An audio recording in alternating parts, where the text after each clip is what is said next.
Adilabad parliament లో BJP విజయం ఖాయమని బీజేఎల్పీ నేత ఎలేటి మహేశ్వర్ రెడ్డి అన్నారు. ప్రధాని మోదీ 10 ఏళ్ల పాలనలో ఎలాంటి అవినీతి అక్రమాలకు తావు లేకుండా సంక్షేమ పాలన అందుతోందని, దేశంలో మరొకసారి మోదీ నాయకత్వంలో బీజేపీ సర్కార్ రాబోతుందన్నారు.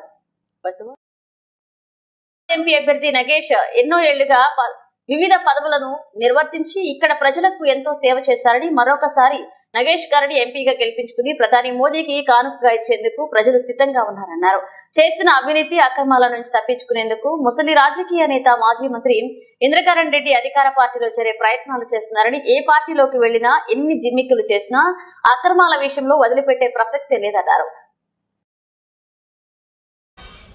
మాజీ మంత్రిగా, మాజీ ఎమ్మెల్యేగా, మాజీ పార్లమెంట్ సభ్యుడిగా ఈ ప్రాంతానికి సుపరిచితుడే కాదు, ఎన్నో అభివృద్ధి కార్యక్రమాల్లో పాల్గొని ఎంతోమందికి ఇక్కడ ఉన్నటువంటి అట్టడుగు బడుగు బలహీన వర్గాల అభ్యున్నతి కోసం పనిచేసినటువంటి సహృదయంతో పనిచేసినటువంటి వ్యక్తి. ఈరోజు పేదల పెన్నిధిగా ఉన్నటువంటి వారికి ఉన్నటువంటి పేరు, వారి తండ్రి గారు కూడా ఈ ప్రాంతంలో మంత్రిగా పనిచేసినటువంటి ఒక చరిత్ర వారికి ఉన్నది.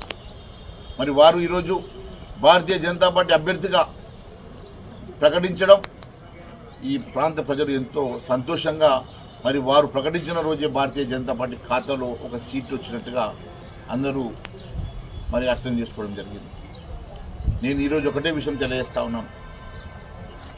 భారతీయ జనతా పార్టీ ఖచ్చితంగా 400 పైచిలుకు సీట్లు గెలవబోతున్న సందర్భంగా, యావత్ రాష్ట్రంలో నరేంద్ర మోడీ గారి హవా నడుస్తున్నటువంటి సందర్భంగా ఈరోజు ప్రతిపక్షాలన్నీ పూర్తిగా వైఫల్యం చెందినటువంటి సందర్భంగా గత 10 సంవత్సరాలు భారతీయ జనతా పార్టీకి పూర్వం యూపీఏ ప్రభుత్వం ప్రజలు చూశారు.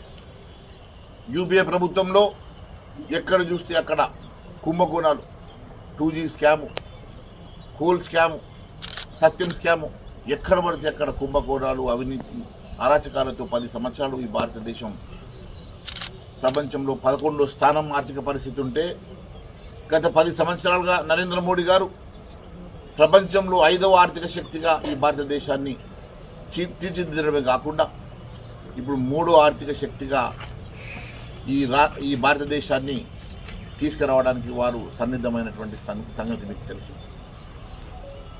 మరి వారు తెలంగాణ రాష్ట్రానికి, తెలంగాణ ప్రజానీకానికి, ఈ ప్రాంతంలో ఉన్నటువంటి ప్రజలకు, వారికి ప్రజల మీద ఉన్నటువంటి ప్రేమాభిమానం, గత 10 సంవత్సరాలుగా వారు ఈ ప్రాంతానికి ఇచ్చినటువంటి ఆర్థిక సాయం కనబడతా ఉంది.